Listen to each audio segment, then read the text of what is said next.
Hey, this is Justin from breakintoCRE.com, and in today's video, we're going to talk about an LP clawback provision in a real estate partnership. So if you've been wondering what an LP clawback is in a waterfall structure and how it's actually used in real estate private equity, make sure to stick around for this video.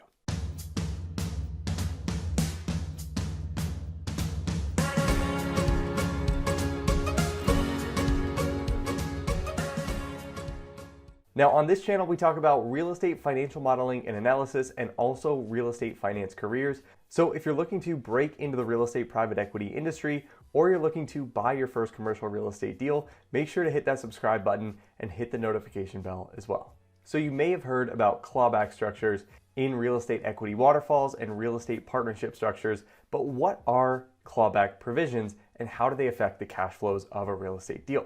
Well, by the end of this video, you'll know what a clawback is and how it's used in a real estate equity waterfall model. So to start all of this off, let's go over the basics of a real estate partnership structure. So you'll start with a GP or general partner and an LP or a limited partner to make up a partnership within a real estate syndication or fund. And in that partnership, the general partner is going to be the operating partner in that deal, meaning that they are going to be responsible for the operations of the project. So this includes the acquisition of the deal, the management of the deal, the construction and renovation, and the business plan of the deal, and finally the sale of the asset. Now the limited partner is generally the silent capital partner. So generally they're not going to be the operating partner, they're going to be the capital partner that's not going to be responsible for the day-to-day and month-to-month operations on a deal. Now for bigger real estate companies that want to raise capital up front and have an equity fund that's discretionary in order to buy real estate assets, sometimes the GP and one or more LPs will come together to form a real estate fund. And what this means is that the LPs have committed to funding a certain amount of equity over that fund life. Now, in return for committing to fund that equity, the general partner is usually going to offer the limited partner something called a preferred rate of return. And usually the preferred rate of return is going to be an annualized rate of return that the limited partner needs to hit before the general partner receives any sort of promoted interest or really outsized returns on the deal for exceeding certain return expectations.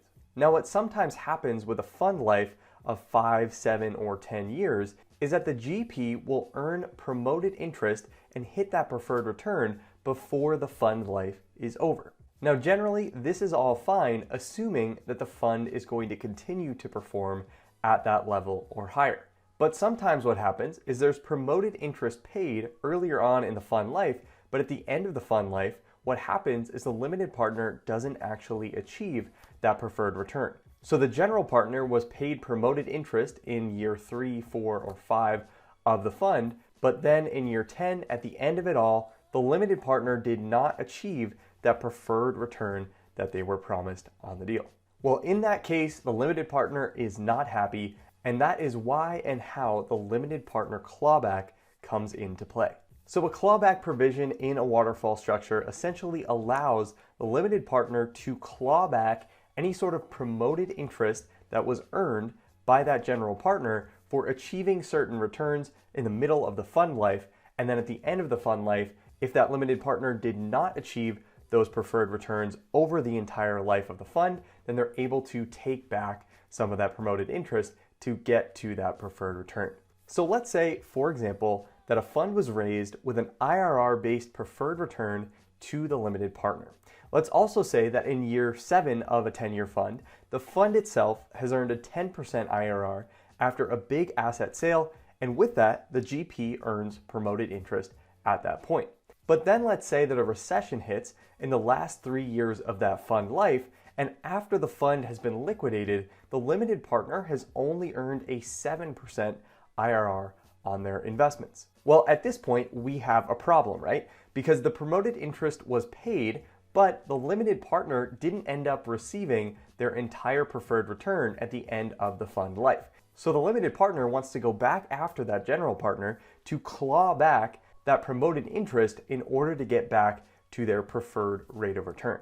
Now, this is really a way for the limited partner to protect themselves against good investments paying off in year 3, 4, or 5, and then ultimately some sort of a recession or poor investments in years 7, 8, 9, and 10 of a 10-year fund that ultimately doesn't get them to that preferred rate of return. This also keeps the GP incentivized to maximize the performance of every single deal in the fund. Even if they have some big wins in the first few years of the fund life, they're still on the hook for solid performance for the rest of the fund throughout the entire fund life. Now, this is definitely one of the more complex waterfall provisions that you're going to see in a real estate operating agreement. And if you want to learn how to actually model this in Excel, I've recently released a course called the Advanced Real Estate Equity Waterfall Modeling class, which is going to show you step by step how to actually model out an LP clawback in a real estate equity waterfall structure. So if you want to check out that course, I'll link that in the description below.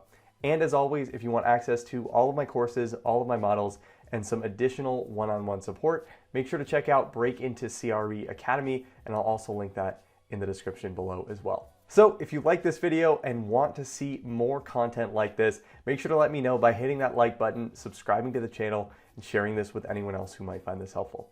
Thanks so much for watching, and I'll see you in the next video.